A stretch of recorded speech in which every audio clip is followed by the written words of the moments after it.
This is a Dharmanet presentation.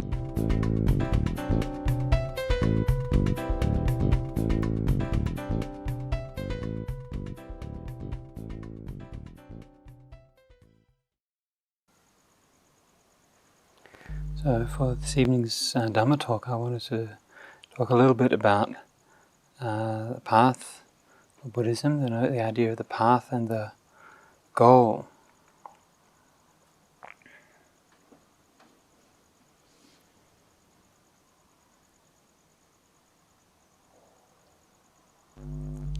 So when we talk about the path of Buddhism, we call the middle way, the Buddha used this metaphor where he's talking about the Noble Eightfold Path.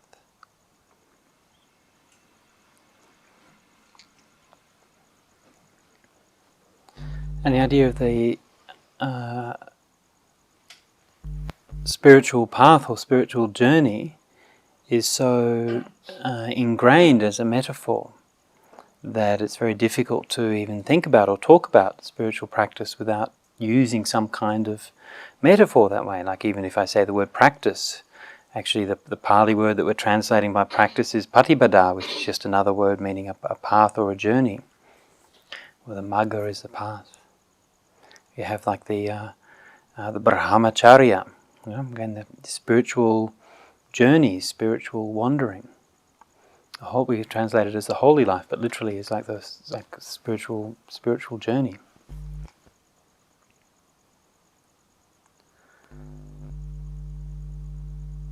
And when the Buddha explained the Eightfold Path, of course, he always mentioned the factors of the Eightfold Path: the right view, right intention, right speech. Can everyone remember the 8 factors?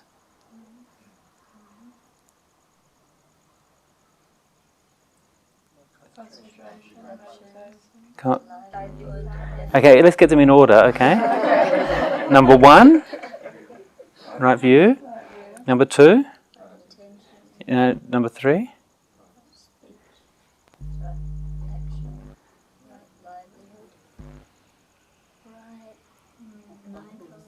Oh, come on. Right effort. No, we already have right livelihood. Mindfulness. Right samadhi. Okay, very good. Or reasonably good, anyway. So that's good. So these are the things, but of course, when we forget that when we talk about these things, of course, it's not actually a journey, is it? Right? It's just a metaphor. Yeah. So one of the things about the use of that thing as a metaphor is that, of course, spiritual life isn't actually quite like a journey, is it? I mean, it is at the end of the day just a metaphor. I've just been on a journey, and we started at a certain time, and we wandered across Bihar and Uttar Pradesh and bounced up and down. I mean, some places you're moving, the total quantity of motion vertically is greater than your horizontal motion, right? And you sort of and what really struck me about that kind of journey, what really struck me about that was this one stretch of road between Vaishali and Kusinara, where they had like an expressway. So they kind of raised the road, and you got this expressway. But the expressway was just as full of potholes and rubbish as the other road, right? You're just bouncing up and down and so.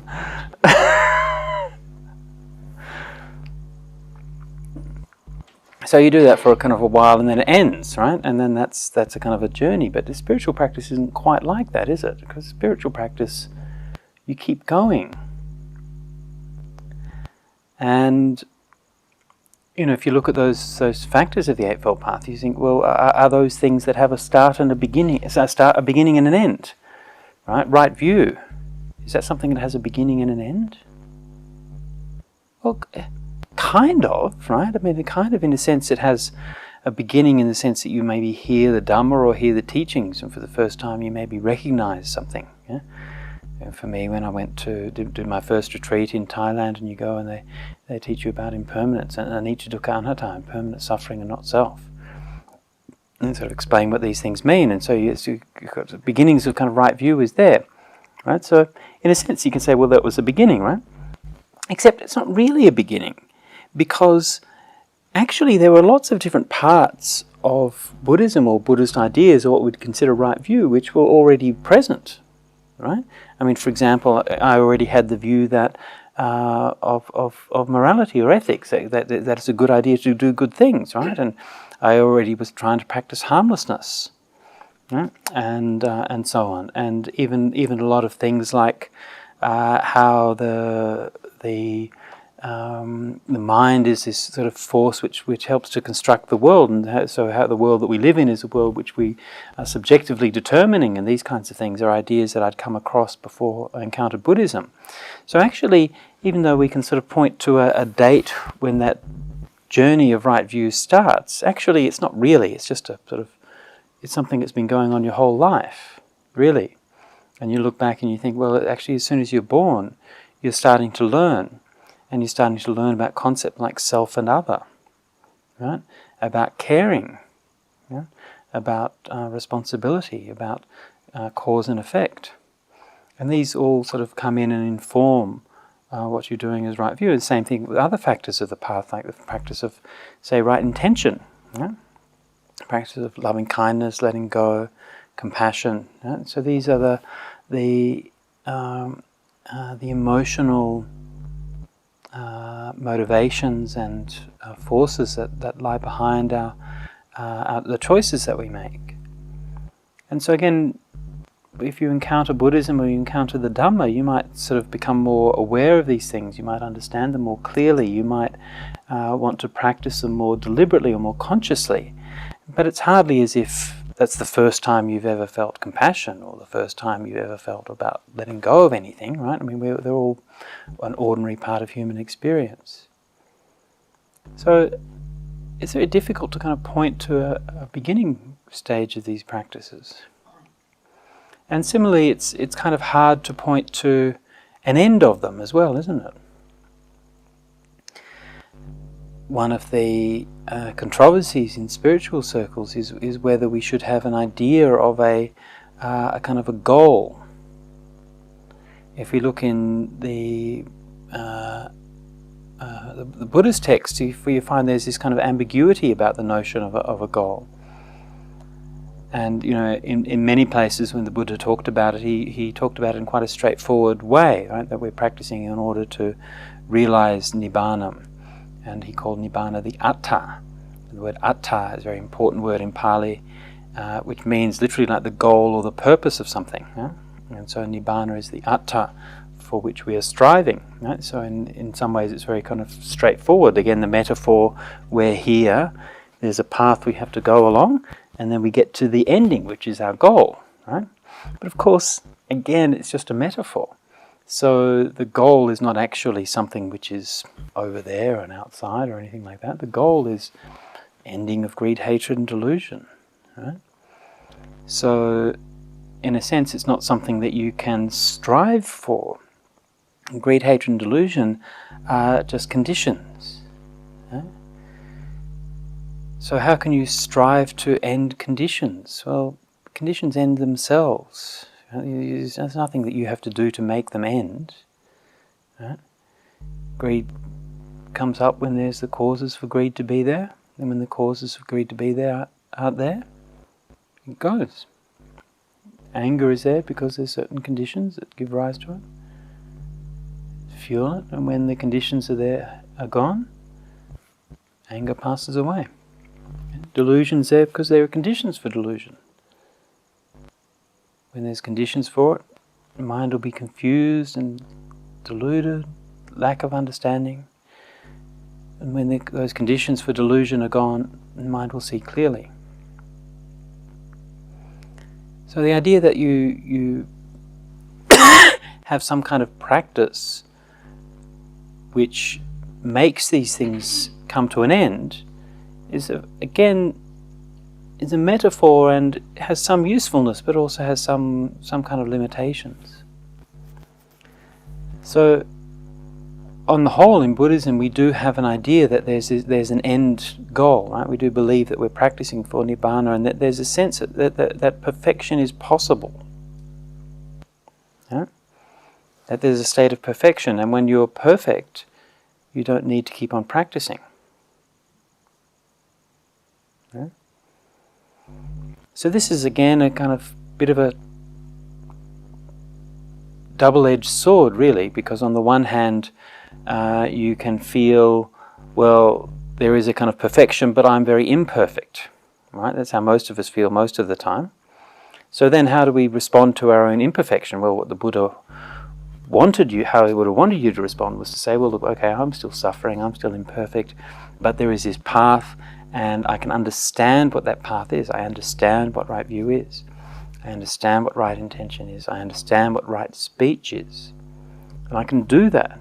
I can understand what right livelihood is, right action. I can do these things. They're actually meaningful things which are part of that spiritual practice towards that perfection. And they're things which I can do and understand right now, and which are not dependent on the grace of God. They're not dependent on getting some special blessing from the Buddha or from the monks or something like that. It's not dependent on being born under a certain star sign. Yeah? It's not dependent on getting the right kind of tattoo that's going to give you some protection or something. All it means is just living your life in a good way, being aware of your mind, being mindful, and directing your mind to follow that path. So this is how the Buddha wanted us to respond. But if we're going to be honest, we're going to say we don't always respond in that kind of way, do we? Because sometimes we respond with despair. Right? It's just too much. Yeah? Practice is just too much. It's just ridiculous. How can I let go of all these things? I've got so many attachments, so many things that are, and you get so overwhelmed you can't even cope with what breakfast cereal you're going to buy, right? Much less being able to think how am I going to get to Nibbana, right? Yeah, and you're thinking, and it's just too much. So this is one thing, and so because sometimes Nibbana feels very remote and feels almost inhuman, you know. I remember my mum said that something like that to me once, you know, that you know, you've got to have some sort of greed and stuff like that, otherwise you're not really human. That's how we define ourselves. So is Nirvana like heaven? Yeah. I hope not, with the harps and stuff. I mean, harps are all right, but it's a bit boring after a while. What Nirvana exactly feels like? What Nibbana exactly feels like? Peace, yeah. Nibbana is peace. Nibbana doesn't have anything to it. Yeah. So again, this is the kind of thing. As soon as we start to give some content to Nibbana, right? You start to define it, then it starts to become something which again, it becomes imperfect again, because we can never really capture these things with words. Right? Maybe. Yeah, but just peace is probably the best way of thinking about Nibbana. Yeah, and freedom. These are the metaphors that the Buddha used. Well, the one that I really like to me that's really meaningful thinking about Nibbana is this metaphor of freedom that the Buddha used. He said, for example, like a man who's locked up in jail, and when you're locked in jail, you can't do what you want to do. You know, you can't go for a walk. You can't eat what you want. We lock ourselves in our own jail, right? We are locked in our own jail, yeah. And we are imprisoned whatever we do. And greed, hatred and delusion is the prison. Right? And we fool ourselves that we can be free and we can have some choice, and we're just sort of carving out a little niche for ourselves in the prison. And you think that you're sort of comfortable because, you know, you managed to get a decent mattress, and because you made friends with the garden, he gets you a supply of cigarettes. And so you're making your cell a little bit nicer and your prison life a little bit better. And you forget that you're actually just in jail. And then one day you get released. And that day you step out of the gates. And what does that feel like? And the thing is, it doesn't feel like anything, right? Because 10 people can get released from jail and they all feel something different. And they all actually go and do completely different things, right?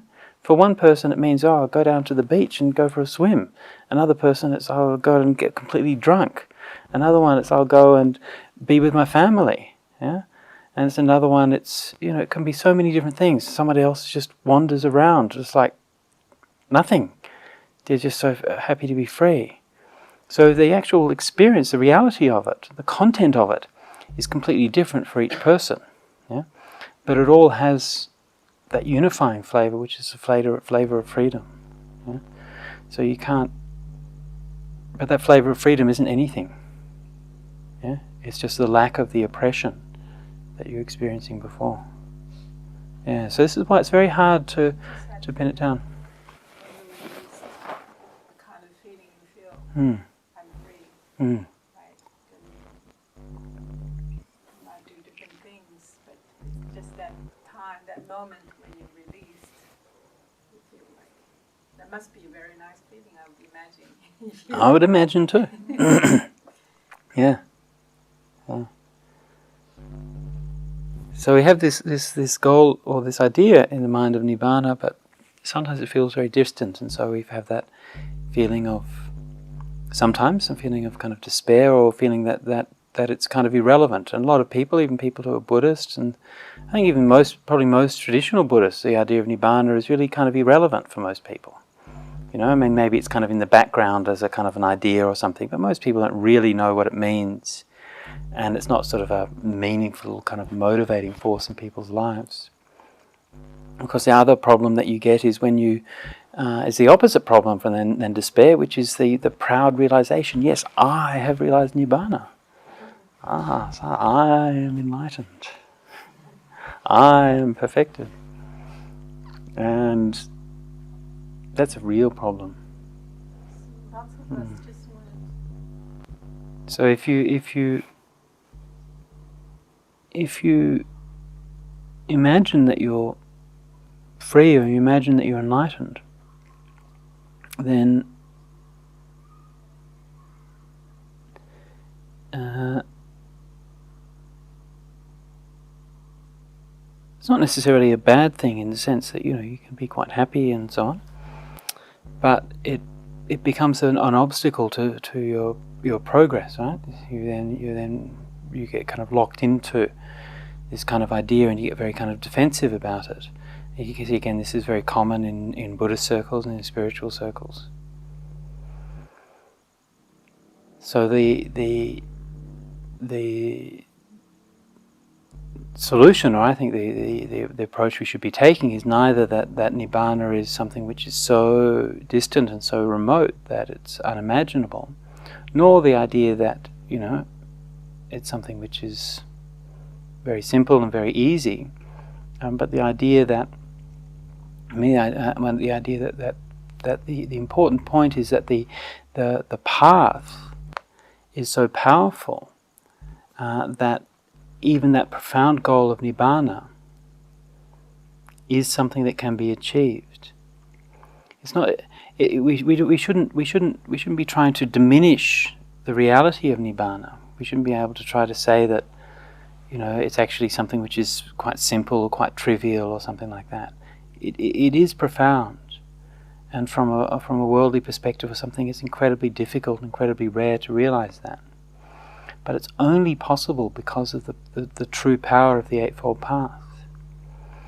And so this, if you look carefully, in Buddhist circles and different kind of groups and different people and so on, you always find that there's this tendency. Some groups will sort of say, they kind of tend to dismiss the notion of enlightenment. It's not really possible to get enlightenment, or enlightenment doesn't really exist, and so on.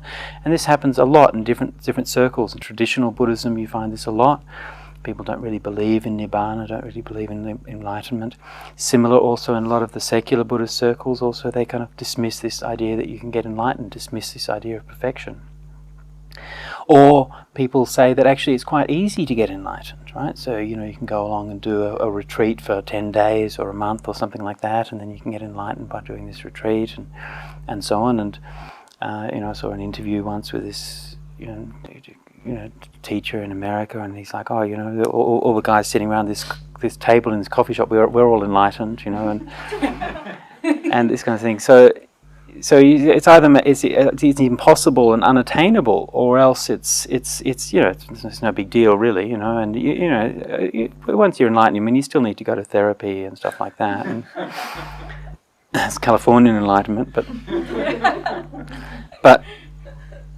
and if you look at actually what's going on, if you look under the surface at these different people and what they're talking about, what they're saying, it always comes back to the path, right?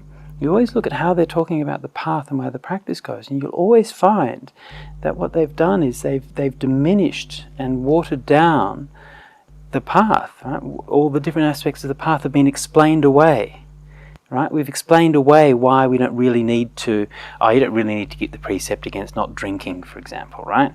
You kind of explain that away, and that whole kind of renunciation thing, the monks and stuff, and nuns and things used to do that. But we don't. In modern times, you don't really need to do that, and so you kind of explain away that kind of thing. And right view. Well, it's not as if you really need to actually study the suttas and know what the Buddha taught and that kind of thing. The Buddha taught about impermanence and not self, but not self is really just a way of talking, and the Buddha didn't really mean that there's not a self, and so on it goes, and you realize actually every part of the path has been explained away subtly, little bit by little bit, right? And it all sounds quite reasonable actually, right? On individual levels, each there's a point to that. It's not that what they're saying is wrong or bad or anything like that, but at the end of the day, everything's been watered down. And I haven't even begun to talk about, obviously, in the meditation practice. You see that, of course, very strongly. Some movements in Buddhism explain away meditation altogether, right? You don't have to meditate. Many different movements like that, though. There's these kind of Abhidhamma movements in Thailand where they say, you just have to study Abhidhamma, you don't have to meditate. Other people will say, you can... you can meditate, but you don't need jhanas, right? So this is, of course, a big kind of deal. You don't need jhanas. You just need to, practice mindfulness meditation, and that's good enough. And so always this tendency to take away things from the Eightfold Path, water things down. And so, to me, what all of that is nothing more than a lack of faith in what the Buddha was actually teaching. Right? A lack of faith to think that yes, the goal of Nibbana is something which is incredibly profound, and which, compared to our lives, where we live and what we do, yes, it is very difficult. It's only possible because of the power of the Eightfold Path, right? The full power of the Eightfold Path. Yeah? All of the factors of the Eightfold Path, all of them in their fullness, and all of them working together. That is the only reason why we can even vaguely begin to think that we can overcome these forces of greed, hatred and delusion, which are so deeply ingrained. These incredibly powerful forces. There's nothing more powerful in the world than greed, hatred and delusion, except for the Eightfold Path. And so when we come back and we realize this path, all of those things in it, the right view, right intention, the right speech, right action, right livelihood, right effort, right mindfulness, right samadhi. If we can look at those things, at least initially, just from a point of view of just sort of raising them into consciousness and asking about them, asking what do these things mean, how important are they, are they kind of realities, right? And of course, one of the most incredible and most powerful things about the Eightfold Path is how straightforward it is. Yeah? There's nothing exceptional about it, except for the fact that it's completely unexceptional. Right? I mean, if you look at how different religions, including Buddhism as it's evolved as a religion, how many things that you put into it, right? And we were just in Bangkok yesterday, or the day before yesterday, in Ayutthaya, and went to some of the old temples and different historical sites and things like that. And you're going around these places, and there's these huge Buddha images, and then there's all these like Kali and Ganesh and four-faced Brahma and all of the, you go to this one and you make an offering, and this is you get for good study exam results, and then there's this one you go and you get wealth, and you go to this one and you go to Kali for if you've got like black magic or something like that, and protection from curses, and all of these kinds of, right? And all of these things that we keep on wanting to put into our religious and spiritual life, again, to me, all of those things are nothing but a lack of faith in the actual Dhamma that the Buddha taught. And if you really understand what the Eightfold Path is and what the Buddha was talking, then all of those things just become a bit silly, really. Why people are doing all those things. And the Eightfold Path is so powerful and is so transformative. So this is why when we look at that and we take that, we can take each part of it, and you can see each part of that path has so much scope for for improvement, for perfection. Right? So we may think that our where we're at, we don't know how we can do more, or we don't know what else we can do. And so often when people conceive of practice and they want to deepen their practice, they think of, I'm going to find some time to go away and retreat, or I'm going to meditate more, or do this or do that. And they don't even realize, actually, the first 5 factors of the Eightfold Path has got nothing to do with doing meditation, actually. Right view, right speech, right intention, right speech, right action, right livelihood. Even if you're not a meditator, you can still be practicing all of these 5 factors of the Eightfold Path, and you can still be deepening them, perfecting them, and you can still keep on doing that for the rest of your life. And this is not a journey that you're going to just get right over a weekend. You might think that your sila is okay, right? And you look back and you think, I tell the truth, I don't kill things, I don't drink and stuff. And then there comes that time, that crunch time, when you have to say that thing that you really, really, really don't want to say. and that's the point that your sila is going to be tested. That's the point that you see how actually powerful and how strong are these things. And so these things are continually tested and refined over your whole life, and is something which grows with you as your life continues. One of the things that you see in people's lives is, we have this idea in the West, we talk about this midlife crisis, right? So you get to the midlife crisis, and what's the midlife crisis? Well, the midlife crisis is basically that you've got everything that you want, and it doesn't make you happy, right? That's basically it, isn't it? You sort of grow up and you're thinking, degree, career, family, all of those things. And when you get those things and you start to get them, you're fantastic, right? You get married and you have a family and you have a career or whatever. And then after you've been doing that for a while, you begin to realize, actually, that's kind of okay. But where do you go now? What actually is your aim?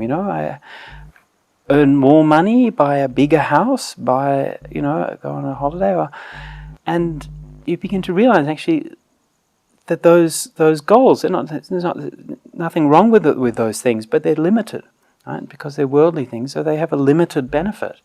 And you realize actually that those things just by themselves are not going to make you happy. So they might be part of a life which is fulfilled and which leads to happiness, but just by themselves, that's not enough. And so this is where that notion of the spiritual life and that notion of a goal, which is so profound, right? It keeps on calling you out. It keeps on challenging you. It keeps on raising you to a new level, throughout your whole life, no matter what you do, no matter how deeply you practice, no matter how many retreats you go on. There's always something that can challenge you and something that can say, hang on, where am I actually going with this? What direction am I sending my mind in? How can I go further on this path? How can I be more compassionate? We never, you might think, well, I'm doing okay because I haven't broken my precepts or something like that. But then you ask yourself, could I be more compassionate? And probably, unless you're the Dalai Lama, you can probably say yes. And the Dalai Lama, I'm sure, would say he needs to be much more compassionate. So there's always this sense that the path is one of of fulfillment and abundance. Like the words the Buddha used for the path, asevati, bhaveti, bhavali karoti, yeah? To cultivate it, to develop it, to make much of it. Yeah? And so it's something which should not be, it's not like we shouldn't be watering it down and making it, sort of packaging it to try to make it seem as it's just a kind of an easy thing. But we should think of it as a growth and as an abundance, so that every breath, every moment, every hour, every day, that we can fill our lives with the qualities of the Eightfold Path. And every life that every moment that we're doing that, we are experiencing right here and now, to some degree, that peace and that freedom and that joy, which is the freedom of Nibbana. And we experience that every time that we let go of a little bit of greed, hatred and delusion. And we experience constantly, every day, that letting go of greed, hatred and delusion. And we experience every day that little bit of freedom, that little bit of peace, that little bit of Nibbana. And as we continue with that path, we can gradually learn and gradually understand what that full letting go might be like. Until, of course, one day, when it happens, when all of those factors of the Eightfold Path are there, right view, right intention, right speech, right action, right livelihood, right effort, right mindfulness, right samadhi, that day when we realize we don't need to explain any of these things away.